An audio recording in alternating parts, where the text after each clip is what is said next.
APSC आनजादाव उथ्रिसार जानाय assistant manager superintendent of industries मासियाव सायख'जादों प्रसेनजित मोसाहारिया चिरां जिल्ला बिजनी ओनसोलनि सिङाव थानाय दाङाइगाव गामिनि थागिबि बिफा रनेन्द्र मोसाहारि आरो बिमा रन्जिला मोसाहारिनि आंगो फिसाज्ला प्रसेनजित मोसाहारिया आसाम रायजोनि गोजौ थाखोनि साख्रि थिसनथाइ APSC आनजादाव गावनि गोख्रों नाजानायनि गेजेरजों उथ्रिसार जानो हाना assistant manager superintendent of industries मासियाव सायख'जादों।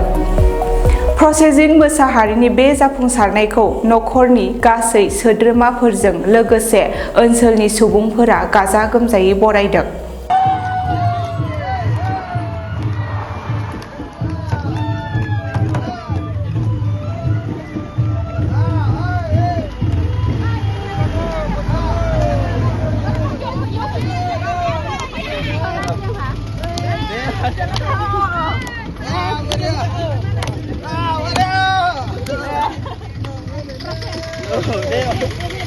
There bro, congratulations. Hey, thank you, thank you.